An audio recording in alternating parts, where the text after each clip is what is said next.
This is Fam Electric Ghost, and we're live on the air with Britney Glass, transformational interior designer and life coach. Welcome to the Fam Electric Ghost podcast. How you doing tonight? Thank you so much for having me. I am actually doing pretty okay. It's been a whirlwind of a week already, and it's only Tuesday. So happy to be here. Yeah, it's been busy. We do a lot. There's a lot of stuff going on.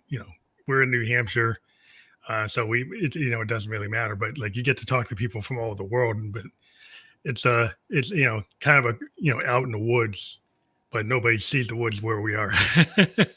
But we want to let people know that they can listen to us on Newsly. You can see that icon up there. And for those of you who have never tried that, you can use that coupon code of GHOST to get that for free for 30 days. And later today, we'll be on Newsly. We are a featured podcast on that platform. That's an audio only platform. And so whereas a featured podcaster and they're a sponsor, we do mention them. But yeah, you can check that out for free with Ghost for 30 days, the coupon code. And then, well, a lot of people know that we're on episode 1047, tracking that since 2016 on Apple Podcast. And then we've also got your link up here, the glasstouch.as.me / clear your clutter. And that will be fully clickable. So you don't have to remember that, but it will be up there. So you don't have to remember to type it. You'll be able to click through that on all the podcast platforms that we're on. And then what we're going to talk about is embodying confidence from the inside out. And we'll talk about more. But again, welcome to the podcast. And one of the things we like to ask as a first question is, what motivates you and why do you do what you do? So I think expression motivates me the most. I think that's the common thread throughout all of the different identities that I've held over the years in building my business to where I am now. And early on, like just really kind of following the yellow brick road, the cookie cutter path to life that we are all told is going to lead to just success and happiness. I found that life wasn't as it had been projected when we were younger. Like it wasn't all rainbows, daisies, and butterflies once I got the degrees and all the licenses and certifications.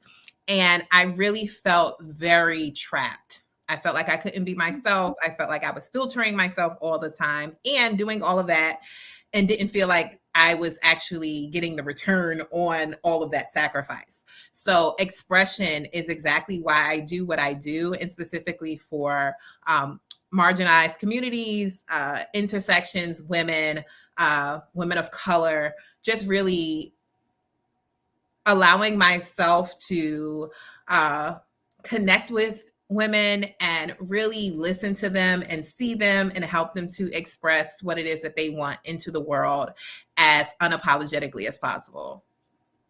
Well, that's a really cool thing to be involved in, because I think a lot of times we get our degrees, we get our certifications, and then we have these expectations, and then we hit the reality of what it is, right? And then a lot of times you get locked into the cube.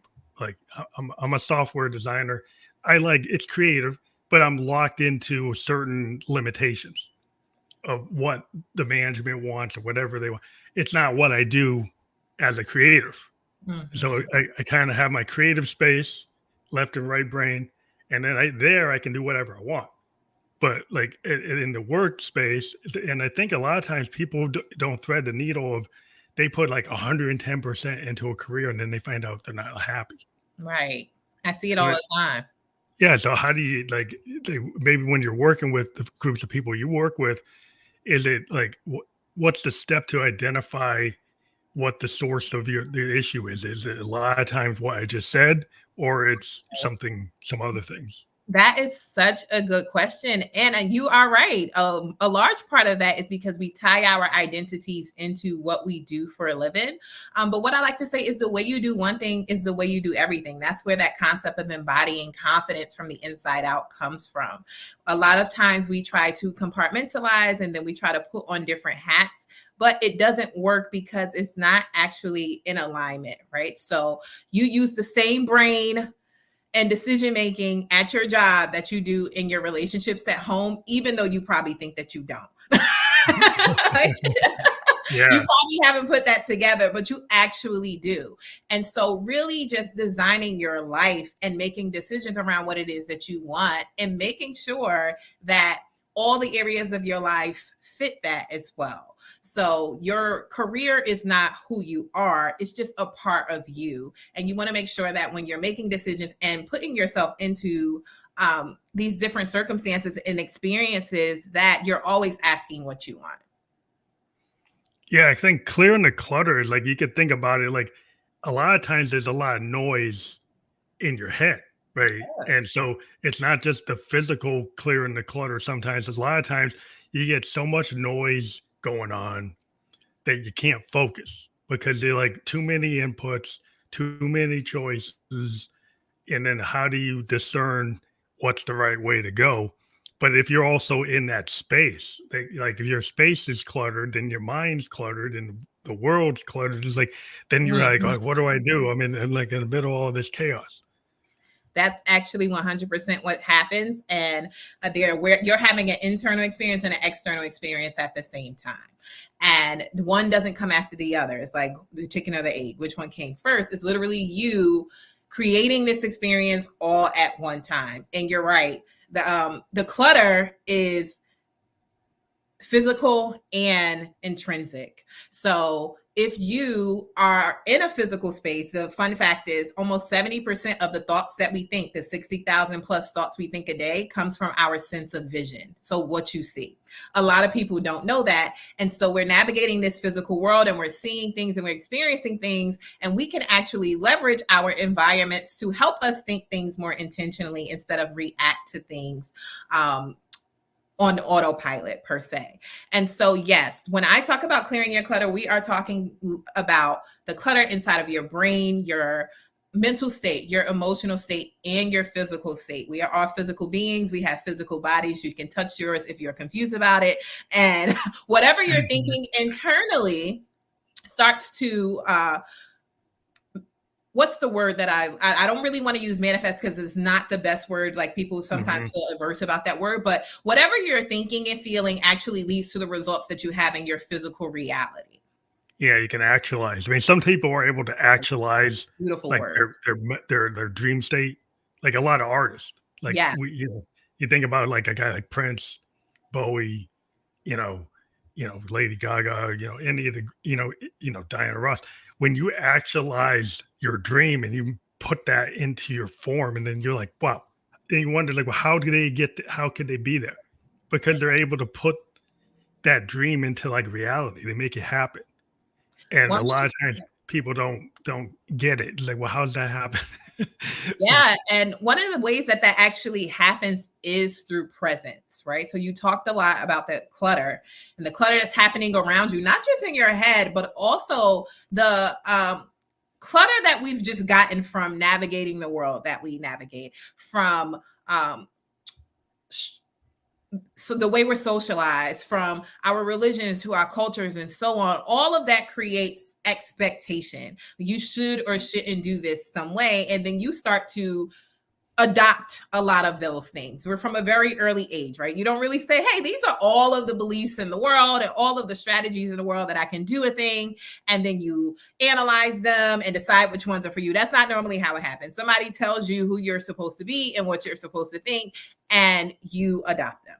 And so all of that clutter is happening even as you go out and have more expansive experiences. So when you leave your comfort zone, or when you're no longer at home and you're an adult out in the world, now you're having different experiences, things that aren't so, everything isn't so cut and dry as it was when your mom or your parent or whoever was telling you what it was you should do and think and what time to wake up and so on. And so you're trying to decipher what's for you and what's not for you, and did I really ever want this thing, right? And so all of this stuff starts coming up as you're also supposed to be an adult fully functioning and knowing all the things to do in the world. yeah. But unfortunately we're not taught how to make decisions in school. We're not taught how to control our emotions in school. And so these are things you just really have to learn. And so I love the fact that you said you're talking about actualizing your dream state. And the clutter and the clearing the clutter allows for you to be present in the moment. And when you're present, you have access to your highest level of thinking. You have access to your highest level of creativity and expression. And that allows for you to give your all. Let's just say it doesn't even have to be 100%. That allows for you to do the best that you could do in that moment without all the limitation and all the second guessing that normally happens that stops us from actualizing our potential. Yeah, I think a lot of problems that I run into people with like self-doubt, and then this kind of like imposter syndrome, and then there's like there's the comparison like kind of trap, right? So if you're a writer, like, well, I can never be Shakespeare, I can't be Hemingway, I can't be these great, these great writers. So why should I even pick up the pen? Versus somebody who has more of a kind of like, a hip hop or a punk aesthetic, like, why not? Why couldn't I go into my bedroom and create something and then put it out in the world and not be scared of what the haters think? Yeah. And it's like how do you get from the self-doubt kind of imposter syndrome that I don't belong in that creative space, I don't belong with these people, I can't be a writer, I can't be a speaker, I can't be whatever. But yeah, I think that's where the self-doubt is like, how do you got to solve that in yourself before you can even get on the stage. Yeah. And, a lot of times that comes from confirmation bias. And so your brain is always trying to take a shortcut. We are always expending energy and we would like to do the least amount of things that we could possibly do to get to the next minute in a day. And your brain is doing that in the background and you are not aware of it. And so when your brain encounters something that's unfamiliar, it's going to try to take a shortcut. And that shortcut often is whatever your current bias is. If you're not actively practicing how to create new beliefs or learn new things and really adapt new ideas about yourself. And oftentimes we're not aware that some of the ideas that we have about ourselves, even our personality types that you were just talking about, do not serve the dream state that we're trying to create. Like it doesn't actually match the state that we want to be in or what it is that we want to accomplish. And so awareness is a big thing in that, right? So being able to not necessarily do it in advance, but in the moment, that's when you really want to be able to catch yourself doing this thing, this toxic thing. I call it talk back, where your brain is trying to tell you something that's actually not true. But your brain is reporting it to you as if it's true. And so you develop this bias and you have this bias and your brain brings all the evidence to the table that you are not enough, that you need to do something else or do something better, or you should, whatever that self-doubt and critic normally sounds like for you. That's what your brain is normally going to offer, as opposed to, like you said, finding evidence for it to be possible for you. Right. So one version of that looks like impossibility and the other version looks like possibility. It doesn't have to be guaranteed. It just has to be possible, where you're open to having an experience. So right now, all the information in your brain is creating your current experience. And if you're not open to an alternative experience, you won't get new information to be able to have a different bias or result. Yeah, I think a lot of times people are so into like planning to like every moment, and then if things don't go, according to that plan, then it's like, oh, it like they're not accepting of like life's happy accidents, or that you don't always win, right? So you don't always win, but it doesn't mean you stop, right? So I think a lot of times if you're in the flow state, you don't stop and start as much as somebody like, oh, I'm trying to make this thing perfect. So they keep on starting, stop, and start and stop. If you were more of a flow state, think about like a jazz fusion artist. If they get into the flow state and somebody in the group hits a chord that wasn't expected, they don't stop and say, let's get back from the top. They actually go with that next chord or the next note and changed or evolve the piece. And this was either examples of like Miles Davis or Herbie Hancock and Coltrane talking about that, like talking about there's no bad note. That's an opportunity. That's an opportunity to advance the piece. So it's different than like the classical mindset. It's like, well, I got to stay exactly what Chopin said, what's on the page, what Beethoven put on the page, what Bach put on the page. We don't necessarily have to stay to that. We can evolve the piece, which is a different level where things, it's not stable. It's like a little unstable. It can Yeah. get a little discordant. They can come back and go back. It's a different kind of, you're in that flow state, which a lot of things are possible, but Yeah. it's not the same all the time, which scares people because I think people want to see something that's the same because it's Absolutely. comforting. I love how you explain that. It was so beautiful. I love the analogy of it, and you're 100% right. I actually deliver a workshop about what you're talking about, and this concept is very familiar. If you've read the book The Big Leap, he talks about your zone of genius, and I talk about it not only from the perspective of how you're working and getting into that state when it just becomes work, but also the duality of you actually being in a physical zone, right? And where there's a time and a place for everything. And in that time and place, when you are being exactly the person who you're supposed to be or who will achieve the thing that you want to achieve and fully present, then that's where all that possibility comes from, which is what the opportunity that you're talking about. So I Yeah. love that so much. Well, a lot of times people just like close off opportunity because a lot of times we live in these worlds that have these canons, right? The canon of like, this is this type of literature, this is this type of genre, this is this type of thing. And everybody just wants to repeat what's been done before because it was successful. But Mm. like, how many people are going to be able to keep on repeating the same thing? Like you get the same thing. It's like, well, unless you've got a lower price or you've got some other wrinkle with the marketing, like it already exists. So you're going to flood the market. Eventually, nobody's going to want it, or they're going to get bored with it. And so Mm. it's like, what? How do you? But to be on the bleeding edge, you're going to get hit. like the problem is like you get the feedback, and if you have that, don't have the stability of the self confidence when you get that feedback, you might just give up, or you might just stop as soon as somebody says, "Well, I've never seen that before. I don't. That's not what's been done before." So then what does that mean? Was it bad? With me, it just means it's not been done before. But I think that stops a lot of people from even getting in the game.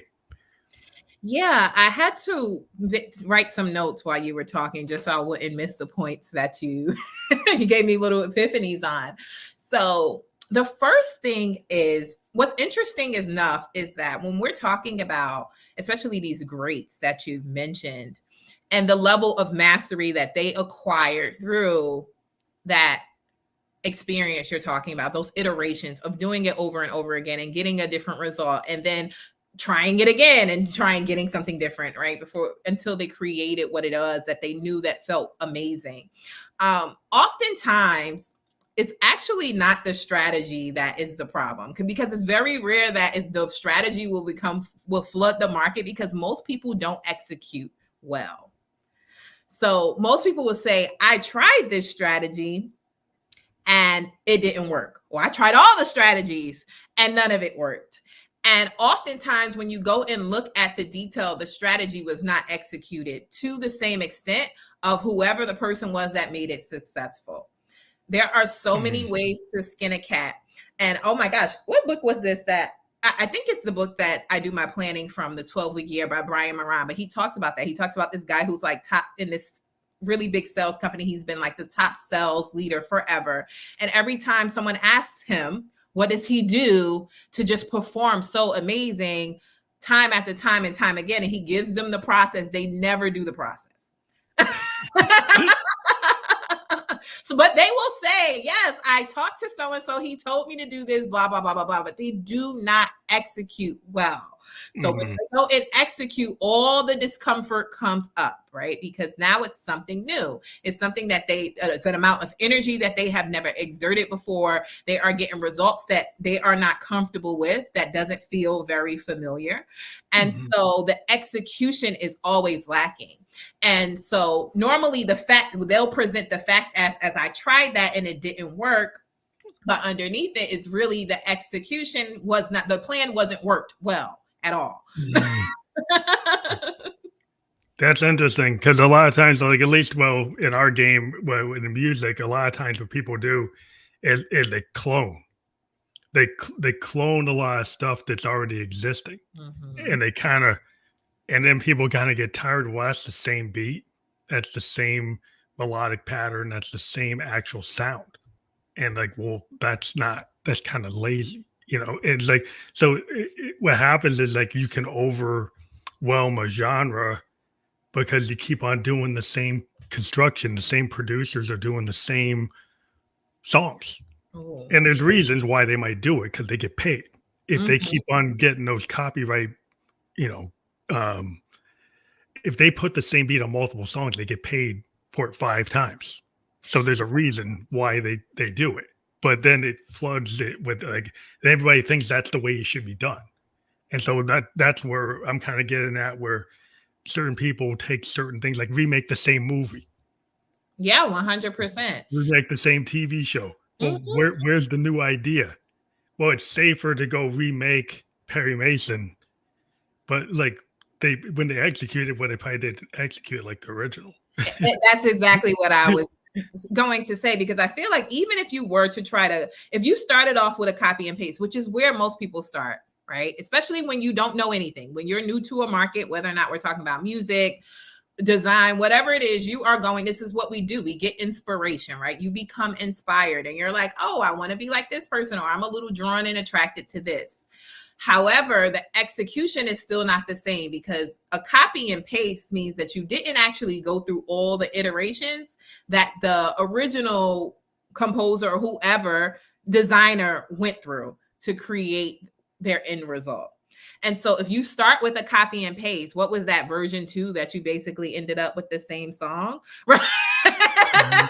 Versus if you had gone to version 100 and really just allowed for yourself to, exactly what you said, create something different. Like, where's the new idea? That's innovation, right? So there's a difference between you just creating something and you creating something different and new. I think it also has to do with vulnerability, right? So I think a lot of people don't want to be vulnerable. And vulnerability tends to be authentic. Like if you show some level of vulnerability, then it seems authentic versus something like if you have an infomercial versus what you see a lot of business people today doing podcasts, they're live and not as scripted as an infomercial. And so it Mhm. gets better engagement because it seems like, whoa, they're actually, it doesn't seem fake. It seems more authentic. And so then it's actually able to draw somebody in and they pay attention. They stay with the program. They don't drop off. They probably go click through and they actually engage. They might even call in and talk to the person versus like an infomercial doesn't give that ability. And so then it seems kind of like, that doesn't feel good. So I think like when you start to do engagement that has more of a risk, because if it's live, you can mess up. You you know, surely can. versus if it's pre-recorded, maybe it's kind of canned. So what's interesting is that the best version always comes from you normally messing up. Yes, that's the issue that people don't realize is like what you spend so much time planning, and a lot of times the off the cuff thing is actually what worked. Yes. And speaking of vulnerability, I think vulnerability is your ability to feel your feelings, like to feel any feeling, whether or not you identify it to be negative or positive. And if you are having a challenge, if you feel challenged in being vulnerable, I would just say that you're normally uncomfortable regardless. Whether or not you are trying to avoid being vulnerable, and so you're doing all of the things, whether or not that's copy and pasting or comparing, whatever is your protective mechanisms to avoid the being vulnerable, still creates some discomfort. Mhm. And the inability to be able to feel yourself and like be present with yourself really creates a lot of confusion for people. And that's why people aren't able to identify what really works for them, or identify what feels good and different and creative, and just really create and express from unbiased, unjudgmental state. Yeah, I think one of the other things I was wondering about is I was checking like some of your background, and this idea of igniting confidence. Mhm. So I was wondering if you could give some examples of like how best to ignite your confidence, because I think that's kind of where we've been talking anyway, is like the self doubt, but igniting the confidence. I like that phrase. I'm just wondering if you have specific strategies for helping people do that.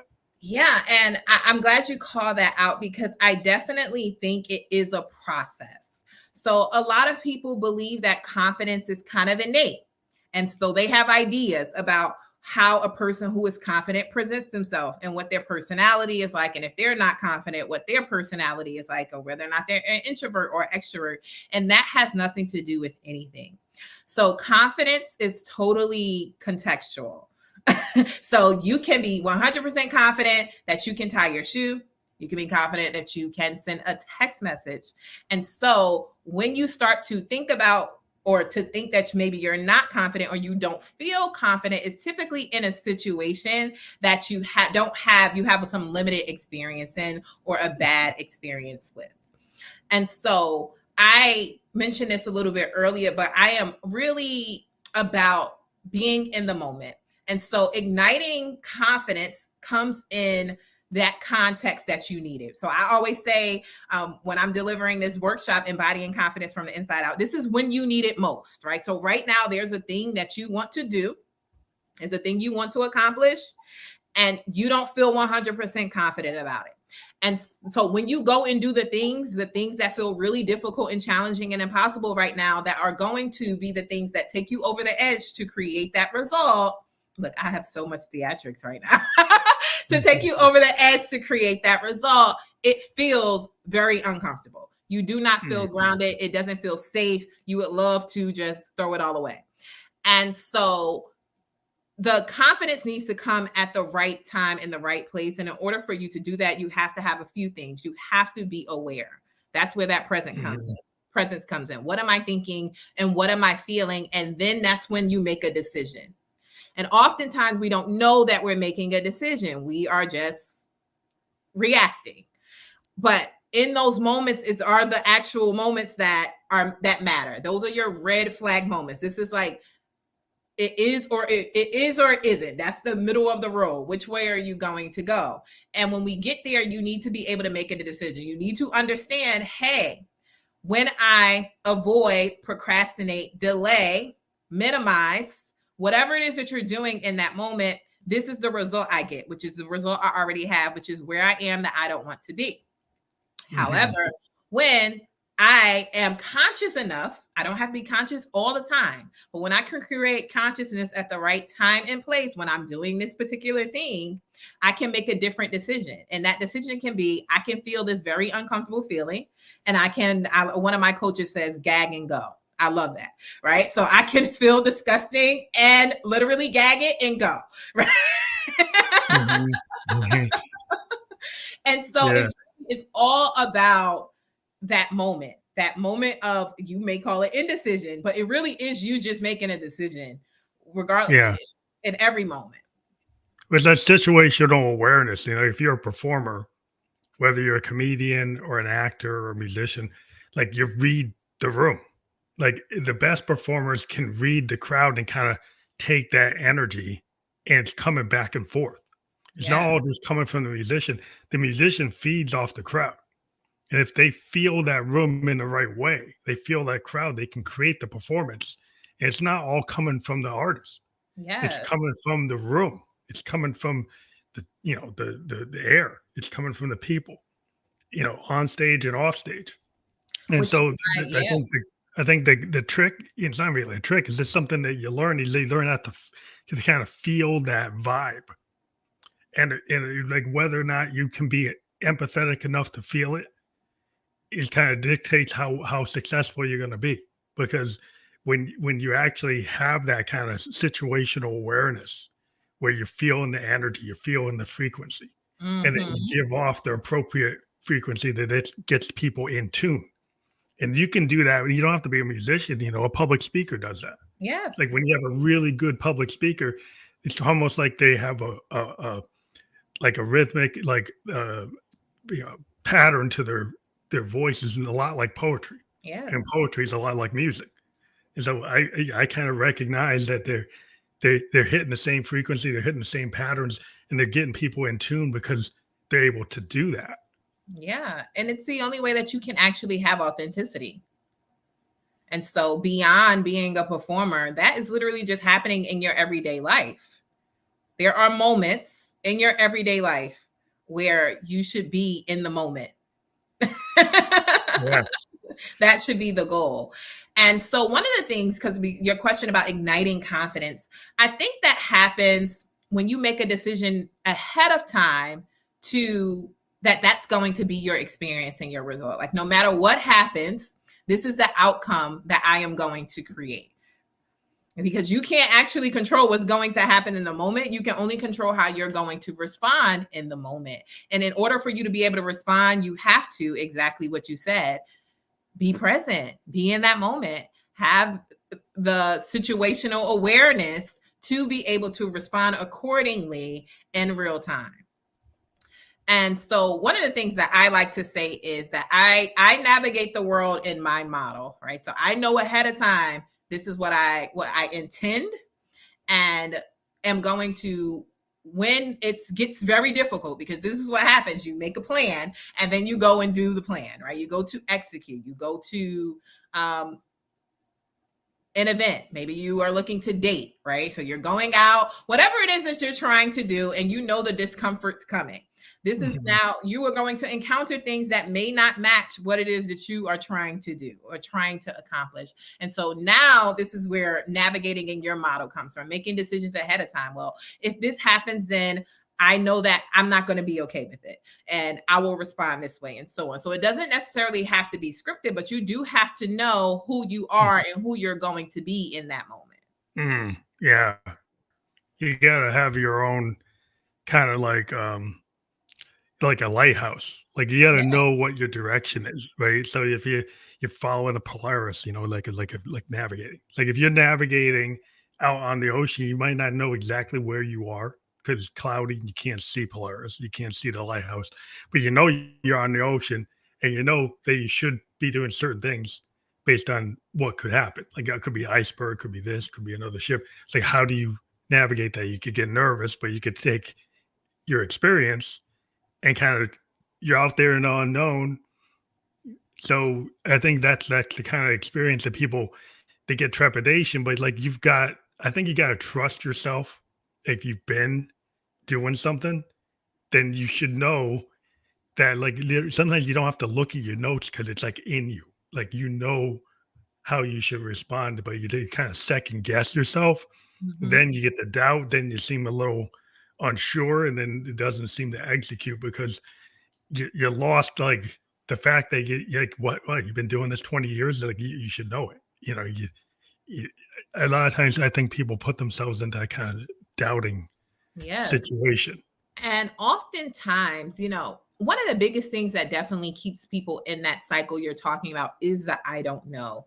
Right. So I get a lot of people who are either I'm not enough to do it or I don't know what it is I'm supposed to do. They normally fall into one of those categories. So that first person kind of knows what they're supposed to do and they're like, I'm not sure if that's going to happen. Right. I'm not sure if I'm the person to do it and what that looks like. And the other person tells themselves they don't know what it is to do at all. And I love what you were talking about, because I actually do believe it's who you're being, not necessarily what it is that you have to do. And so, even if you did not know whatever the next step was, even if you had never navigated the course before or never tried whatever it is that you're supposed to do, the type of person that would be successful in what you're setting out to do has certain characteristics, and they say certain things to themselves and they believe certain things about themselves. And you could probably identify that without being the person who has done it yet. You can say, you know what, this person who has created this really amazing business probably is really resilient, right? They work through their challenges, not run from their challenges. Like you can actually create a whole probably profile, a dating profile about this person, right? This is how this person spends their time, and this is what they do when they're not working, right? So all of these things you can kind of compile into your own little list and check against it. And oftentimes, if you're checking against your list, you're going to say, I didn't do that. I was not that person in the moment. Yeah. Because a lot of times, like people have these, they get a bridge story, you get the elevator pitch, and they don't really. This guy had 99 businesses, like 70 of them failed, right? And then only when he got to 71, he started making headway. Yeah. But he didn't look at it as a failure. He built the lessons learned, and every time he got better. Every time he got better to the point where suddenly now it's profitable. Now he's got some things going on, and then they get through. And it's a lot like that with anybody that's like, looks like an overnight sensation. When you check the so-called overnight sensation, you see all the work that was done. It's like the muscle memory of an athlete, like how many, 10,000 like shots to get the 3-point shot. Well, all you see is that they get the 3-point shot all the time. So, well, you didn't see they put the 10,000 hours in. Yeah. In the first hour, they didn't get it. The first hour of the 10,000 hours, they weren't hitting the net. So that's one of my favorite books. And how I adopted my motto. My motto is intensify before expanding. So before I try to do something else, I'm going to hit what I've been doing already and look to see how I can do that better. And I kind of created that concept from the book, The Outlier, where he talks about your 10,000 hours to mastery. And so it kind of really just goes back to the execution that we were talking about earlier. When you're even experiment, scientists, engineers, and so on, they have a minimum sample set before they can make any conclusions, right? So they have a hypothesis and it's not valid until they have met that minimum sample. And so that's actually the way that you should go about everything. So one of my favorite quotes from Winston Churchill is success is not finite and failure is not fatal. It's the courage to continue that counts. And I think that's so powerful because it doesn't matter which way you land. You have to go and do another one. Yeah. Well, there's a quote like that Bob Dylan had. It's like in the final shot, the guy won the war. He'd been in this example of that last line. The guy had been failing every battle, fail. But he survived. He ran away to come back the next day. But it's like in the final shot, he actually won the battle, and that battle won the war.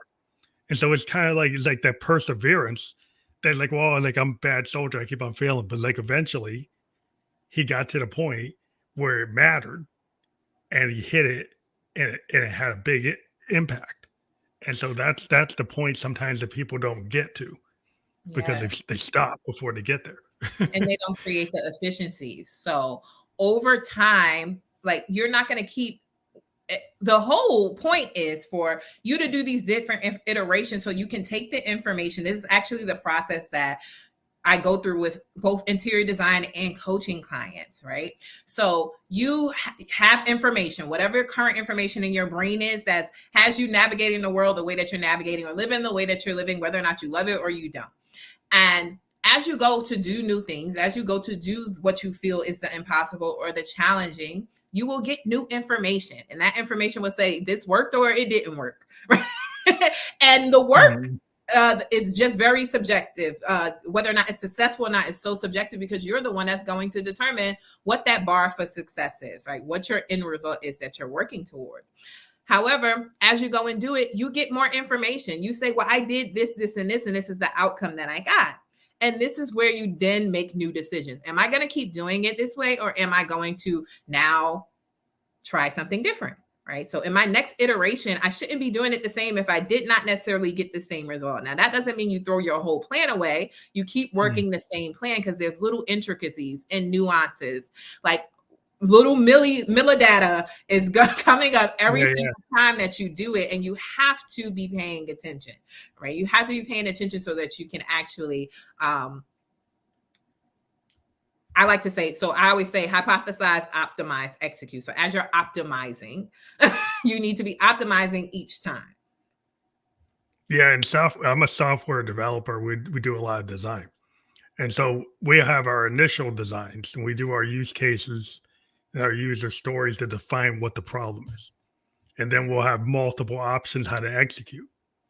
And, in my world, I'm a business system analyst. So I don't necessarily have the solution, like what type of code is going to be used. I kind of say, this is the business problem. This is the user's case. This is the user story. There's multiple ways we could execute. There's multiple technologies we could use, but we have to look at what does the client want? Do they want the speed to the market? Do they want the efficiency? Do they want the cost? And so we start to factor in what is it that they want, and then we start to factor in those things like the cost, the efficiency, the speed, and then figure out like what do they really want to pay for, and then we design what they want based on those things. But we have multiple variations and we Yeah. go through all kinds of testing, and sometimes we find something new that we weren't supposed to do, but it actually is better than what they wanted. And then we'll present it and say, hey, this wasn't in your plan, but it actually looks like it could be more advantageous to you. And so we do this kind of modern development that's not waterfall kind of based. It's more iterative. It's called agile. Mm-hmm. The idea of it is that you can iteratively improve something and it doesn't have to be totally known. You can iteratively get to something, and it's like why it's called agile. Yeah. And it's a different kind of mindset. And I think, even though it sounds technical, I think you can apply an agile kind of methodology. Kind of what you're talking about seems rather agile. Yeah. Yes. And actually, you made me think about a client that I had. And it's funny because normally when someone meets me and I tell them I'm an interior designer and a life coach, for the interior design side, people have ideas and expectations based on what they've seen projected in media. And so they're like, oh, well, what type of design do you do? What's your style? And my style is actually whatever my client's style is, whatever from the information we create together. So I love that word agile. I had a client who was lovely, and she told me she wanted a white marble bathroom. And so we go through this entire process, and my process is very holistic. So you don't just pin pictures when we're working together. We're talking about, what do you want to experience? Like, how do we make your entire life a 10? What areas need to reflect that for you to feel supported in that? And then really getting into the detail of who you are and who you want to be and what you want to experience. And oftentimes people never go that deep. And so when they come, they have ideas already about what something should look like, right? So you should have a white marble bathroom if you want to project wealth, right? And I'm very important, and I all this amazing stuff, right?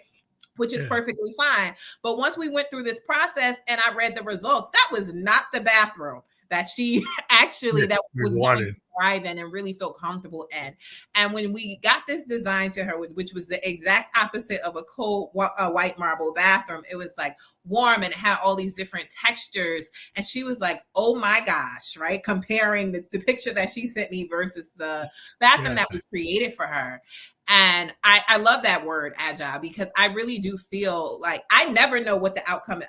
I never know when I meet a person what the final look is going to be or what the destination is going to be. We create that together, and we both have to be inputted, engaged, right? So to create something. Yeah, that's cool to have that kind of engagement, because like a lot of times people could because they're in that comparison trap, like they saw something, they want to replicate it. But like, why do they want to replicate that? It's kind of like when somebody says they want $1 million. Like, why do you want $1 million? Is it because you think it's going to get you peace of mind? It's going to get you this. Like, if you start pushing on it, it's like, what is it they actually want? It's like, well, I want I want to be self-reliant. But that doesn't mean you need $1 million. You can be self-reliant without getting $1 million. Yes. You can find a different way to do that. And so if you put it at $1 million, well, you might not hit that. So then you're never going to get to be self-reliant, because that's really what you wanted. So, 100%. I 100% agree. And oftentimes, a lot of circumstances don't have to change for you to feel differently. And just talking about that, the question that you just asked, so why do people want this? And why do they actually want that? Why would they want the same thing? Why wouldn't they want to kind of make it their own? And it goes back to that vulnerability. And a lot of people are scared to make mistakes. And mhm. so if you're scared to just have a human experience, it's a very difficult life. So whether, like, a lot of times people are avoiding a lot of things out of that fear, and it's still very like, it's torturous, right? So you're constantly questioning that too, right? And nothing Mhm. ever feels like a really good fit when you're copy and pasting and comparing all the time. It never feels good to you. How could it possibly? Yeah, it's a lot better if you can actually, when you're working with somebody, you're trying to build something for your life, right? A space that you want to be in. If you projected like, well, I want it to be like something Madonna's got. Well, that's not Madonna's not you. There's a reason why she has what she has because she's her. She's Yes. Madonna. So it's Mhm. like just because she has that doesn't mean that that's going to make you feel good. like maybe you need like a heated floor because your feet Mhm. get cold. Like if you go and get some marble floor, it's not heated. Well, like the answer, well, I hate this. It's cold. Well, Yes. because you didn't really determine like what do you really feel? Do you like a warm room? Do you want like certain things? So you want some type of lighting? It makes you feel good. Like, did you even dive into it? You just look at like, well, this person has X. That makes them happy, so it should make me happy. Yes. And so when I think about the reason why I do this and the women that I work with, that question always creates a lot of emotion and discomfort. And often I can see the conflict happening, like an internal conflict, as that question is being answered. Like, what is it that you actually want? And we often don't get practice saying the things that we want out loud. I see people literally like swallowing the words that they want to say when they're answering that question. Like, if I say this, like, am I out of my mind? Is this unrealistic? Right? And they will like start backtracking their words. Like, no, yeah, but it's And not. Someone said to me the other day, she said, yeah, well, life isn't bad, right? yeah. I said, that's not what I asked you. I didn't ask if life was bad. I said, what life is going to blow your mind? Right? What exactly would actually be the life that you want to live versus you saying, Mhm. okay, I'm perfectly content here and that's okay. And that's fine as well if that's actually what you really want. But oftentimes that the answer to that question creates so much shame and guilt and judgment that it's never ever explored. And when it's explored, you probably find that nobody really cares. That's the first thing. Like, the only Mhm. person who really cares is you. We are all the main character in our own story.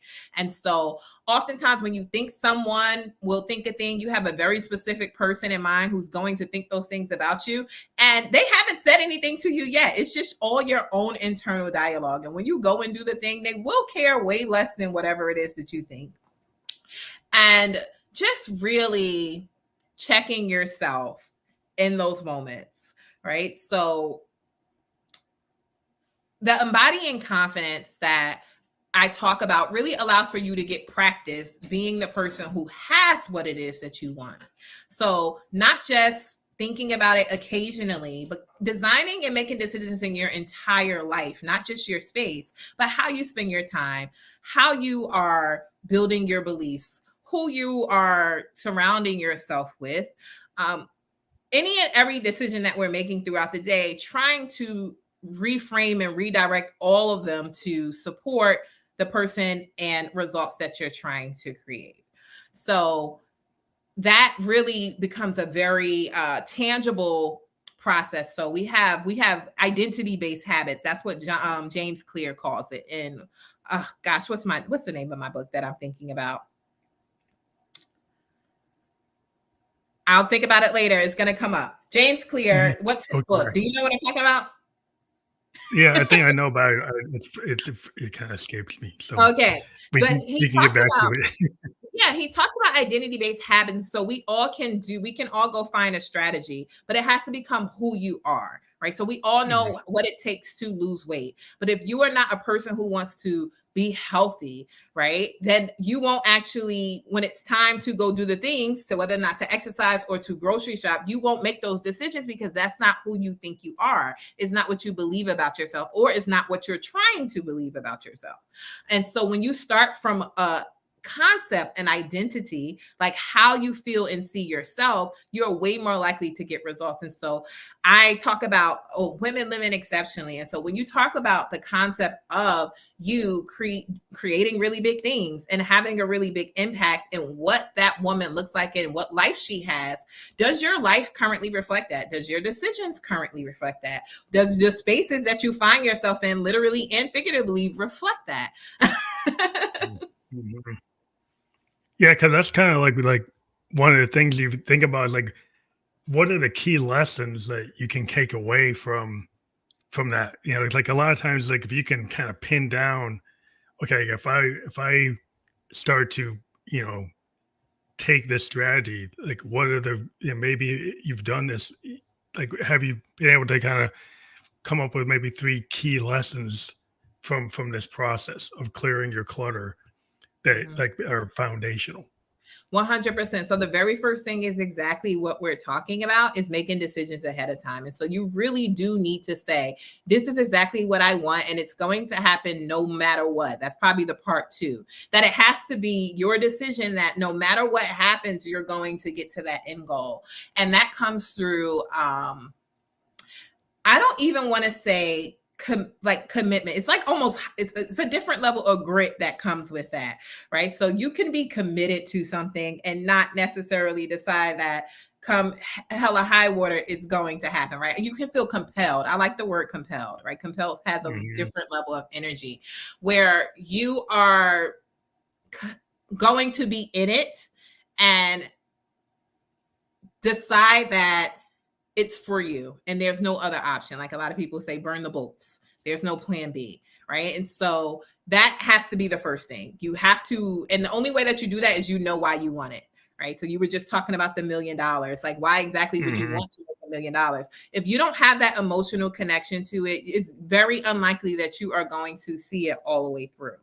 And so your why is actually, I always, when I'm talking about the story of who you are, because it's just a story that we're telling ourselves and then we live out that story, you have your who, what, when, where, and why. And the why is how you check yourself in everything. Why do I want this? And there's a concept called the 5 whys.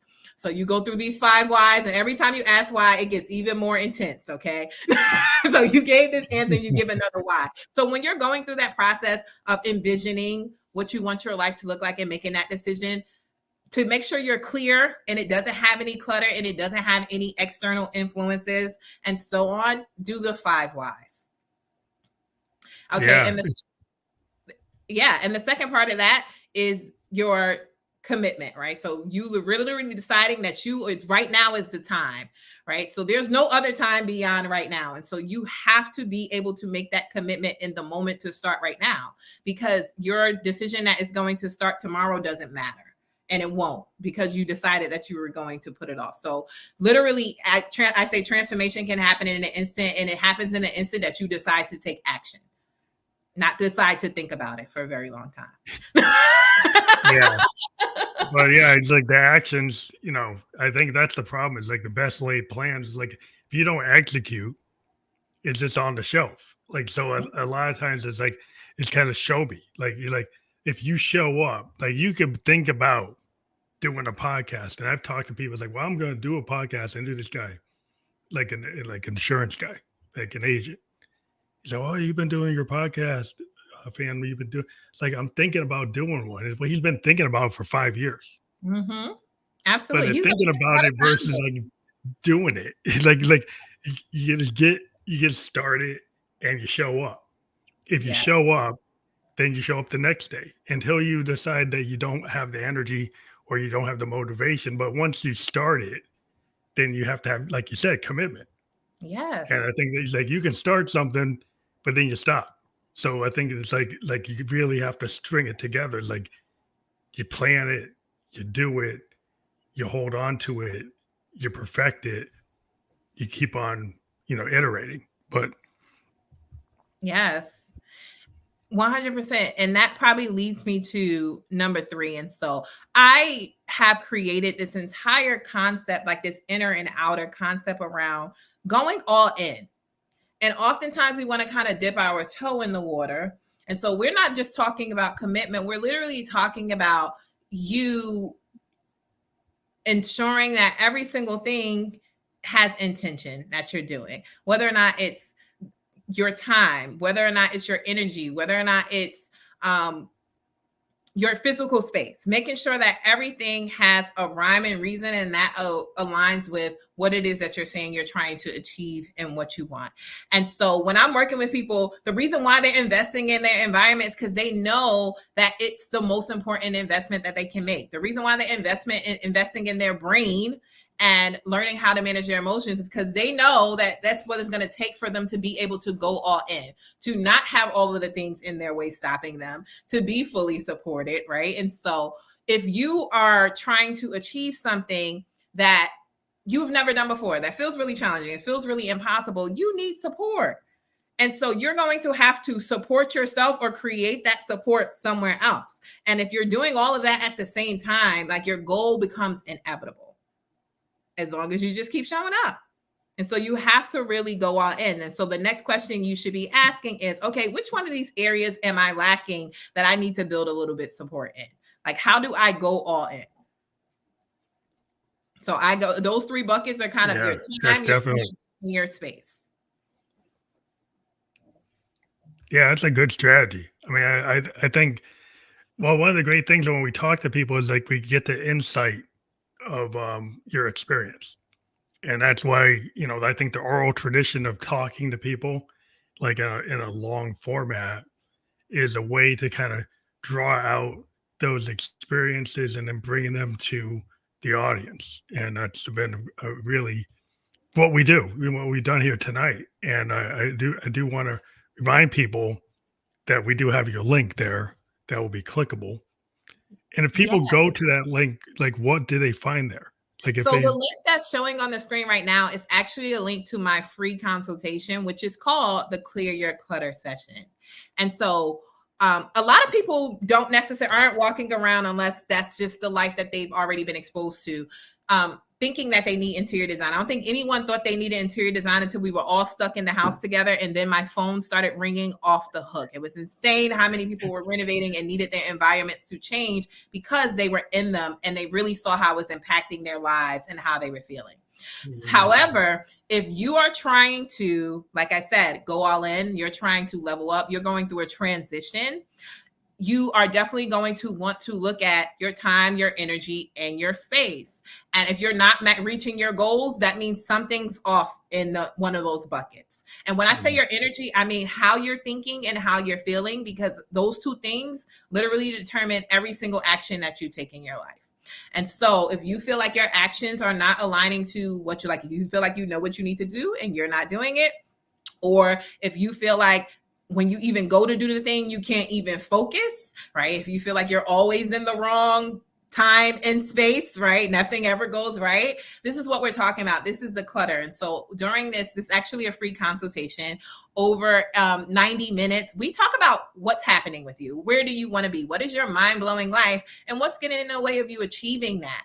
And what's in the way is what I call the clutter. And so we are going to make a plan to clear all of that up for you, whether or not that includes learning how to manage your emotions, building confidence,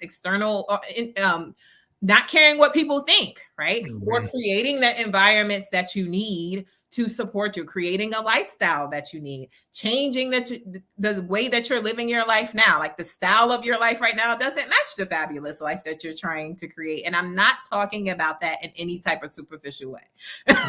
We're not talking about whether or not you're spending a whole bunch of money on things. We're literally talking about, does it feel like, are you doing the things that you would want to be doing to create what it is that you are trying to create? Does it feel good here? Do I like it here? That is this, and everybody has a different style to the way that they should be living life, right? My lifestyle and the life that I want does not look like anybody else's. And so really figuring out who you want to be and what you want to experience and designing your life around you, including the spaces that you find yourself in, to support you in doing that. And so if you are interested in really becoming obsessed with your life and creating an exceptional life and doing exceptional things, then you can definitely join me and Piper back here because she's interrupting my did you see it?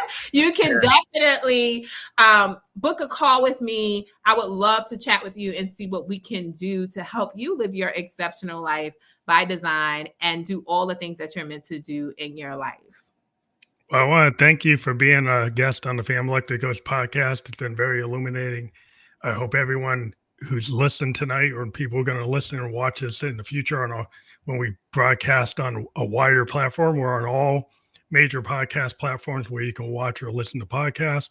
Again, make sure you click on that link below, the glass touch, and I won't speak out the whole thing, but that will be clickable. And I do want to thank you again for being a guest on the Family Electric Ghost podcast. We do appreciate everybody who shows up and takes the time to talk to us. And we do really appreciate that. And I want to thank you and have a good night. Thank you so much. It was a pleasure.